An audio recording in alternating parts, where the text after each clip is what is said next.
Hi there. You already know that the research articles, books, or other academic texts that we use in our writing are called sources. In this video, we're going to think a bit more about why we use sources in academic writing and how to decide which sources to use. When we use sources, we show the reader how our contribution relates to the findings of other scholars. Remember this idea of academic writing as participating in a discussion. By referring to sources in your writing, you're showing the reader exactly how you fit into the academic discussion. For example, how your contribution agrees or disagrees with what other scholars have claimed in their work. We also use sources to show the reader that we've studied the subject thoroughly and that we're well informed about existing research. In simple terms, we're showing the reader that we know what we're talking about, that we understand the topic, and that we're not just making stuff up. But how do we decide which sources to use? Let's imagine that I'm going to write an essay. I'm going to write this essay about universal basic income. Universal basic income is the idea that everyone in a population should be guaranteed a basic level of income. And in my essay, I'm going to be interested in arguments for and against this policy. If you're interested in a new topic, probably the first thing you're going to do is Google it. So we're going to try that now and see what comes up and whether the sources we get are good or not. The question is, are these good sources to use in my academic writing? Is this a good way to find sources? And how do I decide if a source is good to use in my academic writing? Well, there's a handy method to help you decide whether a source is good to use or not. And this method is called the CRAP test, and it's basically a set of questions you can ask yourself to evaluate a source. CRAP is an acronym, meaning that each letter stands for something, and obviously it's designed to be memorable. Let's have a look at what each letter stands for. C stands for currency, and that's to do with how current or up-to-date the source is. To evaluate this, ask yourself, when was the source published? Is it still current or is it out of date? R stands for relevance. Is the source relevant for your writing? Is it important for your topic or useful for building your argument, for example? A is for authority. Here, we're interested in the authority of the author. Who wrote the source? Are they worth listening to? What are their credentials? Do they have a strong background in the field? We're also interested here in the authority of the publisher. So, is this source published by an academic publisher, perhaps in an academic journal? Or is it just a text that somebody posted on a blogging platform or an article on a general interest website? The second A is for accuracy. Is the information in the source true and correct? Usually we assess this by looking to see where the authors get their information from and whether the things that the author claims can be backed up by other sources too. It's also important to look at whether the source has been peer-reviewed. In academic research, whenever a scholar writes a new paper, article, or book, this will be sent to other researchers in the field, so their peers, to review, critique, and give feedback.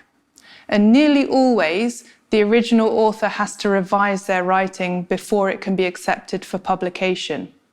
So peer review is a reviewing process within academia that is very stringent, and it's a fundamental way to ensure the quality and accuracy of academic publications. Finally, P is for purpose. Why was this source written? What is the author's purpose in writing the publication? Are they trying to teach and inform you? Or are they trying to convince or persuade you of something? Let's now see this in action. We're going to apply the test to one of the top results from the Google search that we did earlier. The link we're going to look at is this New Statesman article about universal basic income. So, let's go through the CRAP test criteria. It was written in July 2020, so that's relatively current. How relevant is this article for my essay? Well, I'm writing about arguments for and against universal basic income, and if I look at the subheading, it appears to be very relevant. Let's move to authority. What is the authority of the writer? Well, the writer of this article is Paul Mason, but who is Paul Mason? Well, we can actually click the link under his name to read more. We can also look him up online. What I've found out about Paul Mason is that he seems to be a writer and journalist who specializes in economics. So he seems pretty knowledgeable. However, he doesn't appear to be an academic researcher affiliated with a university. What about the authority of the publisher? The article is published in New Statesman magazine, as we can see here. Now, New Statesman is a respected political and cultural magazine. However, it's not an academic publication.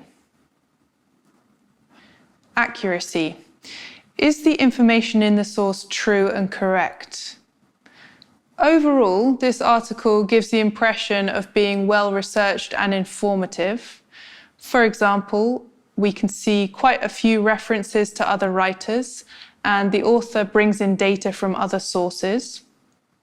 However, it's important to bear in mind that since this article is from a magazine, it's very unlikely that it's been peer-reviewed by scholars in the way that an academic journal article would be. Lastly, purpose. Is it trying to teach, inform, or convince us? Well, how do we assess the purpose of a text? One thing we could look at is the language use in this article. So, is the author simply presenting facts and information, or is he trying to appeal to us on an emotional level? In this article, I found some use of sensational language like jobs massacre, colloquial language like no-brainer, and also some personal language such as one of my frustrations is. So overall, there is some effort being made here to appeal to the audience beyond just presenting information. So that's the CRAP test, and you can see how it helps you build up a more detailed picture of a source so that you can evaluate the source and decide whether you want to use it in your writing. It's not black and white, of course. Whether you use a source or not is dependent on what you're writing and the role that that source will play in your writing. The bottom line is, once you've answered the questions in the CRAP test, you'll be in a much better position to decide whether you should use a particular source or not. For most essays that you write as a university student, it's better to stick to academic publications such as journal articles and books from academic publishers. The best way to ensure this is to start with a search tool that will allow you to already narrow down to academic publications. A great place to start is the search function of your university library catalogue. If you use a university library catalogue to search instead of Google, you're in a much better position to find good sources for academic essays. Another option is to use Google Scholar. Google Scholar is the academic version of Google Search, which is focused on academic publications. Although these tools will help you find academic publications, don't forget that you will still need to evaluate the sources that you find. For example, not every academic publication you find will be current or relevant for your writing. To sum up, when we use sources in our writing, we show the reader how we fit into the academic discussion, and we demonstrate that we have done sufficient research and that our contribution to the discussion deserves the reader's attention. An important step in preparing your contribution is evaluating the sources that you find and deciding which are reliable and useful and which ones are not. The CRAP test is a powerful tool to help you do that. As you know by now, whenever you're reading, you should read actively and critically. Don't just take everything at face value, but evaluate your sources. So keep the CRAP test questions in the back of your mind whenever you read a new source and make notes as you go. That's it for this time. See you next time.